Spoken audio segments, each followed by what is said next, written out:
नमस्कार दोस्तों, आज के इस कालखंड में आपका स्वागत है। आज हम national means cum merit scholarship selection exam के अंतर्गत पूछे जाने वाले गणित विषय के प्रश्नों के बारे में चर्चा करेंगे कि इस परीक्षा में किस प्रकार के प्रश्न पूछे जाते हैं और हमें उन्हें कैसे हल करना है। तो चलिए शुरू करते हैं हम आज का वीडियो गणित का पार्ट नंबर 10। इस पार्ट का पहला जो प्रश्न है कि एक दुकानदार को 4,320 रुपए में मोबाइल फोन बेचने पर 10% की हानि हुई। उस मोबाइल को दुकानदार ने कितने रुपए में खरीदा होगा? यानी हमें क्या ज्ञात करना है? इसका क्रय मूल्य ज्ञात करना है। क्या ज्ञात करना है? क्रय मूल्य यानी कॉस्ट प्राइस, जिसे हम सीपी शॉर्ट फॉर्म में लिखते हैं, है ना। क्रय मूल्य ने इस प्रकार से सीपी। ठीक है, तो इसे हम कैसे ज्ञात करेंगे? तो इसका तरीका बहुत आसान तरीका है, जो आपको मैं बताता हूं कि ऐसे प्रश्नों को हम जो है कैसे हल करें। देखिए, हम पहले देख लें कि 10% की हानि हुई है। हानि का मतलब होता है नुकसान, लॉस, है ना, या साधारण बोलचाल की भाषा में बोले कि हमें घाटा हो गया। क्लियर?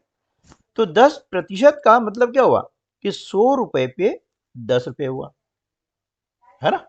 100 रुपए पे 10 रुपए हुआ, यानी यदि हमने कोई चीज 100 रुपए में खरीदी, है ना, तो इस पे 10 रुपए की हानि हुई। तो हानि हमेशा घटती है। तो बचा कितना भैया? 90 रुपये बचा। यानी 90 रुपया का क्या हो गया? विक्रय मूल्य हो गया, यानी सेलिंग प्राइस, एसपी। ठीक है ना, क्लियर। अब हमसे पूछा गया है कि उसका क्रय मूल्य कितना है ना।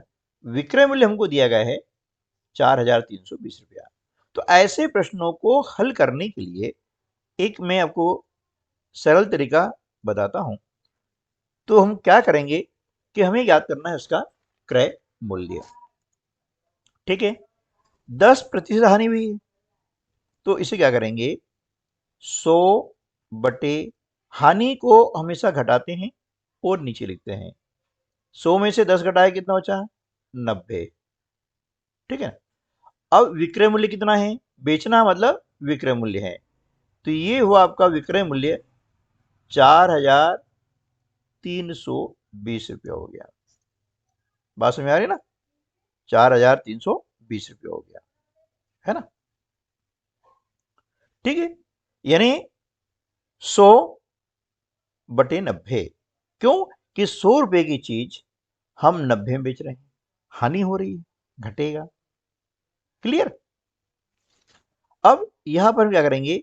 ये शून्य से इस शून्य को कैंसिल कर दिया। अब देखिए, इनके अंकों जोड़ते हैं तो 4 और 3 7 और 2 9, यानी इनके अंकों जोड़ 9 आ रहा है। अर्थात क्या हुआ कि यह संख्या 432 9 से पूर्णतः विभाजित हो जाती है, यानी इसमें 9 का पूरा पूरा भाग चला जाता है। तो चलिए, 9 एकम 9। अब यहां हमने क्या किया? 432 में 9 का भाग लगाया, यानी इसको डिवाइड करेंगे तो 9 चौके 36 बचे 7, 72 हो गए, 9 आठे 72। अब क्या बचा? 100 गुणा 48। हमने क्या लिखा? 100 गुणा 48। अब 48 में 100 गुणा करते हैं, सिंपल सी बात है, हम बोलते हैं बोलचाल की भाषा में बोलते हैं 4800। लेकिन इसका सही क्या है? सही कैसे बढ़ेंगे? 4,800।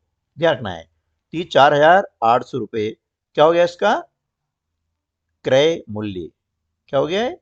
क्रय मूल्य हो गया। क्लियर? तो ऑप्शन ए जो है हमारा सही जवाब हो जाएगा। तो ऐसे प्रश्नों को हम क्या करें? इसे डायरेक्ट करें, है ना। चलिए नेक्स्ट क्वेश्चन कर लेते हैं। एक और इसी प्रकार का प्रश्न है ना, कि एक फूलदान का लागत 120 रुपया है। लागत मूल्य मतलब वही कास्ट प्राइस होती है। कितना दिया? 120 रुपया दिया है। यदि दुकानदार इसे 10% की हानि पर बेचता है तो उसका हमें याद करना है विक्रय मूल्य। विक्रय मूल्य यानी selling price. We have to, ठीक है, ये हमें क्या करनी है, ज्ञात करनी है। ओके, चलिए अब इसको कैसे याद करेंगे, इसका भी बहुत आसान तरीका है। देखिए पिछले सवाल में हमने इसका उल्टा किया था। क्या दिया हुआ था, विक्रय मूल्य दिया हुआ था और हमें क्रय मूल्य यानी लागत मूल्य सीपी ज्ञात करना था, कास्ट प्राइस। ओके, इसमें उसका उल्टा है ना। तो ये भी ध्यान रखना है कि इसमें उल्टा है तो हम इसको उल्टा कर देंगे, यानी हानि हुई है तो घाटा हुआ है। यानी 100 रुपए की जो भी वस्तु है उसको 10 रुपए कम में बेचा, मतलब हानि बेचा। 10% का मतलब क्या हुआ, 100 पर 10 रुपया, ठीक है ना। तो हमने मान लिया कि कोई वस्तु 100 रुपए की है, इसमें 10 रुपए क्या हो गई, हानि हो गई। तो इसे बेचा कितने में, 90 रुपए में बेचा, ठीक है ना। अब हमें याद करना है इसका विक्रय मूल्य, तो इसका उल्टा कर देंगे, यानी 90 रुपए में किसी वस्तु को बेचा हमने, ठीक है। वस्तु का क्रय मूल्य कितना था, 100 रुपया। यानी पिछले सवाल में हमने क्या किया था, 100/90 किया था। यहाँ क्या करेंगे, 90/100। क्यों, कि हमें विक्रय मूल्य याद करना है। अब लागत मूल्य कितना है, 120 है, तो इसे मल्टीप्लाई कर देंगे 120 से, ठीक। अब क्या करेंगे, ये शून्य से हमने इस शून्य को कैंसिल कर दिया, इस शून्य से हमने इस शून्य को कैंसिल कर दिया। अब इनका गुणा कर देंगे, 12×9 108 रुपए, है ना। ये रुपए का साइन है ना, 108। अब 108 कहाँ है, ऑप्शन नंबर ए में है, तो ऑप्शन ए जो है हमारा सही जवाब हो जाएगा। क्लियर। इस प्रकार से हम ट्रिक सीखे, इससे कि बहुत कम समय में हम जो है इन प्रश्नों को हल कर सकते हैं। क्योंकि कंपटीशन परीक्षा कोई सी भी हो, वहां पर समय हमेशा कम मिलता है और हमें कम समय में अधिक प्रश्न हल करने होते हैं और वही हमारी सफलता का आधार होते हैं। तो चलिए हम कर लेते हैं नेक्स्ट क्वेश्चन। अगला प्रश्न क्या है, अजय ने एक सिलाई मशीन 2500 रुपए में खरीद कर 3000 रुपए में बेच दी। खरीदना यानी क्रय मूल्य सीपी, ठीक है ना। तो अजय का लाभ प्रतिशत ज्ञात कीजिए, लाभ प्रतिशत। तो देखिए इसमें हम क्या करेंगे, बहुत आसान है, इसको मैं समझा रहा हूं, बाकी इसको बहुत ही आसान तरीके से कर लेंगे। सीपी कितना है, यानी क्रय मूल्य आपका है 2500 रुपया। विक्रय मूल्य यानी सेलिंग प्राइस, यानी विक्रय मूल्य हो गया आपका 3000 रुपया। अब ध्यान देना है कि जब भी सेलिंग प्राइस, है ना, selling price greater than cost price, तो क्या होगा, प्रॉफिट होगा, है ना, मतलब क्या होगा, लाभ हो जाएगा। ओके, ध्यान रखना हमेशा, जब ऐसा होता है तो क्या मिलेगा, हमें लाभ मिलता है, ठीक है। अब याद करना है लाभ प्रतिशत।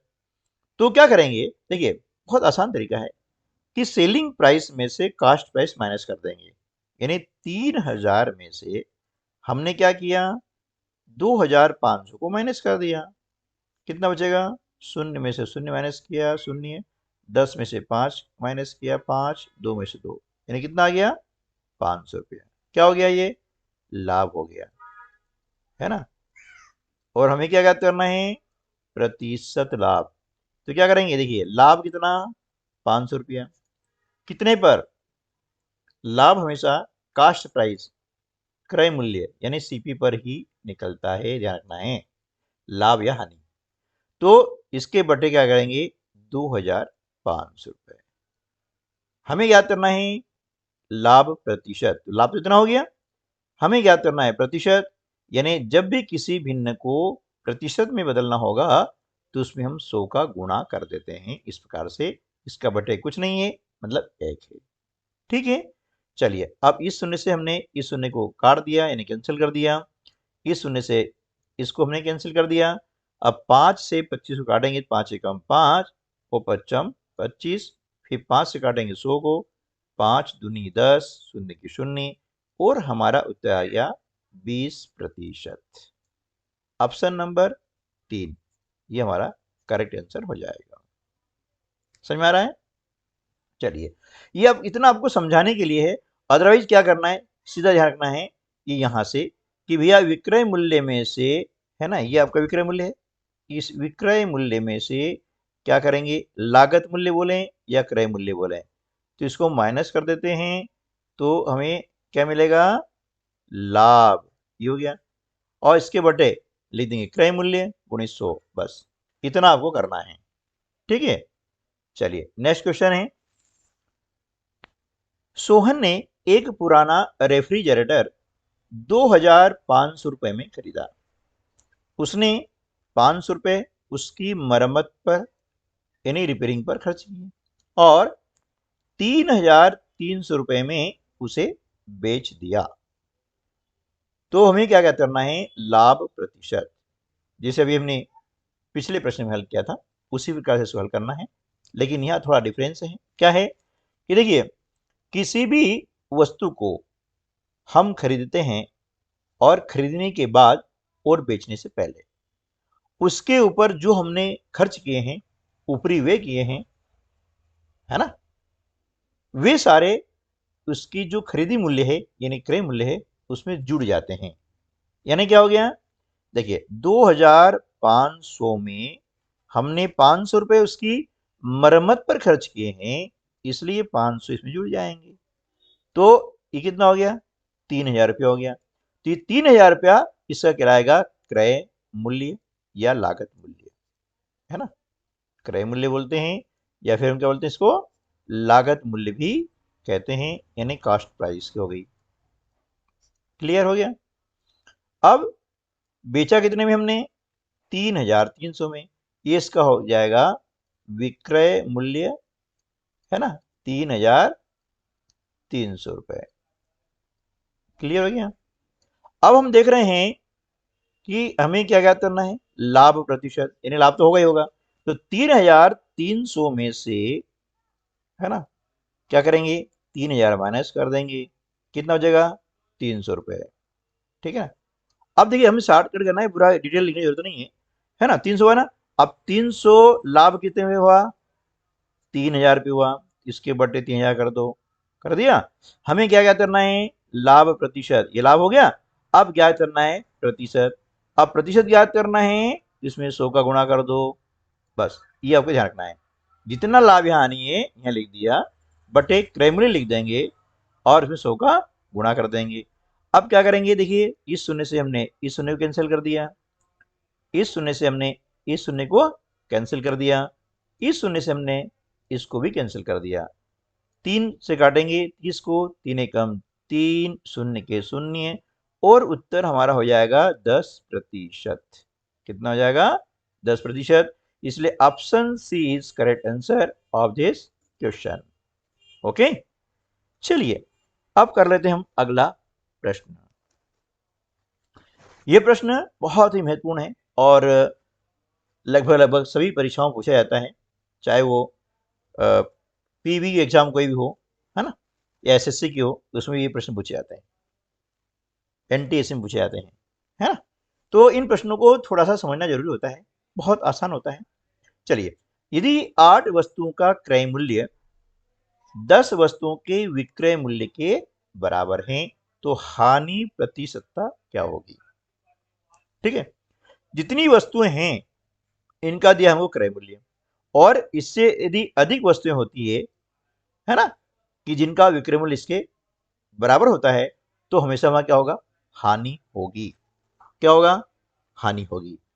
तो देखिए अब बड़ी संख्या क्या है, 10 है, 10 में से हमने 8 माइनस कर दिया, 10 में से 8 माइनस कर दिया, कितना बचा, 2। क्लियर है ना।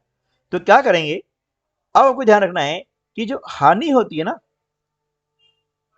क्या होती है, हानि, तो हानि मतलब क्या होता है, लॉस, यानी घाटा हो गया। कितनी हानि हुई, 2, ये 2 लिखा, बटे 10 गुणित 100 बटा 1, क्योंकि हमें क्या करना है, हानि प्रतिशतता यानी प्रतिशत याद करना है। इसलिए जब भी किसी भिन्न को हम प्रतिशत में बदलते हैं तो उसमें हम हमेशा 100 का गुणा करते हैं। क्लियर हो गया। अब यदि आप बोलेंगे कि सर यहां तो क्रय मूल्य 8 है और यहां आपने 10 लिखा, आपने गलत कर दिया, है ना, ऐसा बोल सकते हैं। क्योंकि कई प्रश्नों के कमेंट्स में बच्चे लिखते हैं कि सर आपने गलत कर दिया। नहीं बेटा, गलत नहीं है। देखिए, इसको तरीका होता है, क्या हो गया कि 8 वस्तुओं का क्रय मूल्य 10 वस्तुओं के विक्रय मूल्य के बराबर है। अब यहां कीमत नहीं दी गई है, यानी क्या हुआ कि जो 8 वस्तुएं हैं उनका जितना क्रय मूल्य होगा उतना ही विक्रय मूल्य 10 वस्तुओं का होगा। यानी 10 वस्तुएं हमारे पास में है तो 2 वस्तु हानि हो रही है। हानि कितनी हुई है? 10 वस्तु हानि हुई है। कितने पर? 2 वस्तु हानि हुई है। कितने पर? 10 वस्तुओं पर हानि हुई 2 वस्तु। ठीक है, अब यहां रुपया नहीं दिया है इसलिए यहां लिखेंगे वस्तु। ठीक है ना, तो 2 वस्तुओं की हानि हुई है। कितने भी हुई है? 10 पे हुई है। क्लियर? बस आप काट देंगे। आसान है ये सवाल, लेकिन इसको जो है समझना बहुत ही जरूरी है। अब 10 का गुणा करेंगे 2 में तो 2 ढाई 20%, ये इसका आंसर हो जाएगा करेक्ट। ठीक है ना, इसको बेसिक तरीके से न करते हुए इसको हमें शॉर्टकट तरीके से करना होता है, क्योंकि जितनी भी कंपटीशन एग्जाम होती है उसमें हमेशा टाइम सेविंग हमारा प्रमुख लक्ष्य होता है कि कम समय में अधिक से अधिक प्रश्नों को हल किया जाए और सफलता अर्जित की जाए। चलिए नेक्स्ट क्वेश्चन है, 8.25 मीटर का कितना प्रतिशत 75 सेंटीमीटर? आप सबसे पहले ध्यान देना है कि प्रश्न को पढ़ें तो देखिए यहां पर इकाई आपको दी गई है मीटर और यहां पर दी गई सेंटीमीटर। क्या दोनों इकाइयां समान है? नहीं है, क्योंकि मीटर बड़ा होता है और सेंटीमीटर से छोटा होता है। तो हम क्या करेंगे कि मीटर को बदल लेंगे सेंटीमीटर में।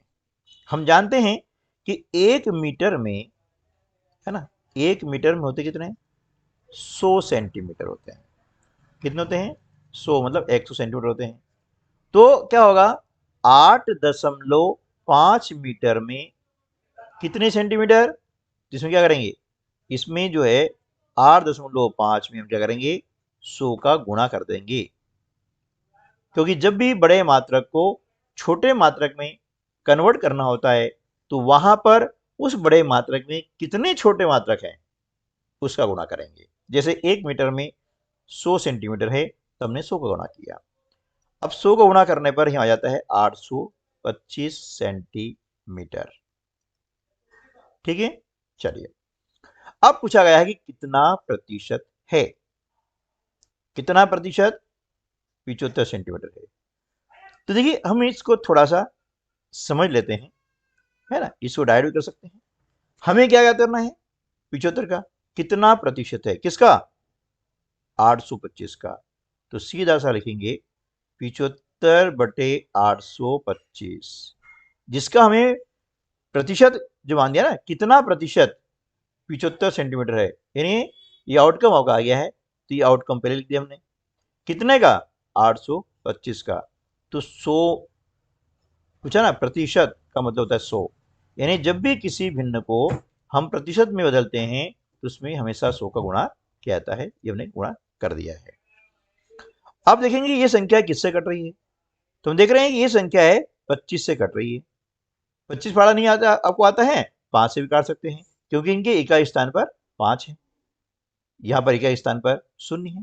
तो ये सभी संख्याएं जो आपस में 5 से विभाजित हो जाती है। तो हमने 25 से काटा, 25 तिया 75, 25 तिया 75, बचे कितने? 7, 25 तिया 75। 3 से डिवाइड किया, 3 एकम 3, 3 एकम 3। अब 11 से 100 डिवाइड नहीं होता है तो हमने लिखा यहाँ पर 100/11%। ठीक है, तो हम देख रहे हैं कि 100/11 कहाँ आ रहा है? ऑप्शन नंबर डी में आ रहा है। ये हमारा सही उत्तर हो जाएगा। लेकिन कभी कभी क्या होता है, एक स्टेप और आगे बढ़ा करके दी जाती है, वो भी हम समझ लेते हैं कि यहाँ पर ऑप्शन क्या आ जाएगा। कभी कभी क्या होता है ना, देखिए इसमें जरूर नहीं है कि यही ऑप्शन आपको दिया जाए, इसके अगली स्टेप वो है, वो भी ऑप्शन में आ सकती है, ये भी आ सकती है। इसलिए हमको सवाल पूरा आना चाहिए। तो क्या करेंगे, 100 में हम 11 का भाग लगाते हैं। ठीक है, आपको भाग लगाना आता ही आता है। चलिए यहाँ लगा देख लेते हैं। ये 100 में हमने 11 का भाग लगाया, तो 11 9 99 हुआ, माइनस किया 1 बचा। तो अब इसकी बनाएंगे हम मिश्र भिन्नी, क्या हो जाएगी 9 सही 1/11। यहाँ लिखेंगे 9 सही 1/11%। ये इसका लास्ट क्वेश्चन आ गया है। अब अगली स्टेप एक और आ सकती है, वह क्या होगी दशमलव होगी। वो कैसे करेंगे देखिए, वो भी समझ ले आप, क्योंकि परीक्षा में ऑप्शन कुछ भी आ सकता है। हमें पूरा नॉलेज होना चाहिए कि प्रश्न को हम कितना हल कर सकते हैं। ठीक है, चलिए अब आगे कोई अंक नहीं है तो हम यहाँ दशमलव लगाते हैं और यहाँ शून्य उतार लेते हैं। अब 10 में 11 का भाग नहीं जाता है, तो भाग नहीं जाएगा, उसके हम लगाएंगे शून्य। अब चूंकि दशमलव लग चुका है, इसलिए हर स्टेप पर एक शून्य हम उतारने के अधिकारी बन गए हैं। उतार सकते हैं, ये हमारा अधिकार हो गया है। अब 10 9 99, फिर वही स्थिति आ जाएगी, बचेगा 1। ठीक है ना। तो बस ये आ गया आपका 9.09%। तो अब देखिए कि एग्जाम में क्या होगा, कि एग्जाम में जो है आपको ये पहला ऑप्शन ये भी आ सकता है, जिसे यहाँ पे आया हुआ है, हम देख रहे हैं ये हमारा सही आंसर हो गया है। ये भी ऑप्शन में आ सकता है और ये भी आ सकता है। तो हमें यहां तक हल करते आना चाहिए, है ना। ऐसा नहीं कि हमने फोरी तौर पर कर लिया, तो यहां तक हल हमें करते आना चाहिए। तो आपका ये हो जाएगा 9 है ना 09%। ये इसका हो गया दशमलव रूप। क्लियर हो गया, है ना।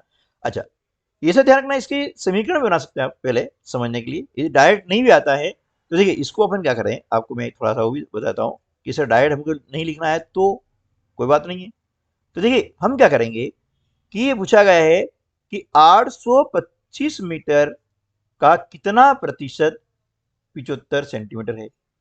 तो सबसे पहले हमने क्या किया कि मीटर को बदल लिया सेंटीमीटर में, कितना गया 825 सेंटीमीटर। तो क्या करेंगे, यहां पर हम क्या करते हैं, इस प्रकार से लिख करके आप समझ लें, इसको बेसिक थोड़ा कर लेते हैं। का है ना कितना प्रतिशत हमें ज्ञात नहीं है, हमने मान लिया x% बराबर कितना हो गया 75 हो गया। क्लियर।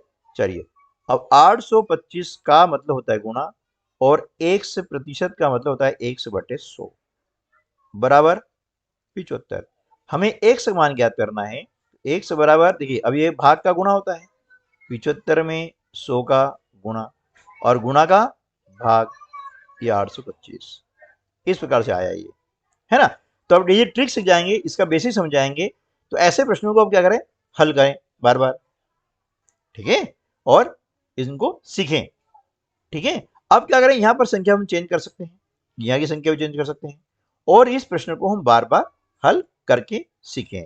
तो कंसेप्ट आपका जब क्लियर हो जाता है तो सवाल हल करने में कोई दिक्कत नहीं आती है। चलिए नेक्स्ट क्वेश्चन। दो ऋणात्मक संख्याओं का गुणनफल होता है, कैसा होता है, दो ऋणात्मक संख्याएं, जैसे मान लिया -5 और -2 का गुणनफल क्या होगा 10, है ना। तो माइनस माइनस क्या हो गया प्लस हो गया। ठीक है ना। तो ये आपको ध्यान रखना है ना, कि दो ऋणात्मक संख्याओं का गुणनफल हमेशा धनात्मक होता है, इसलिए ऑप्शन ए जो है सही हो जाएगा।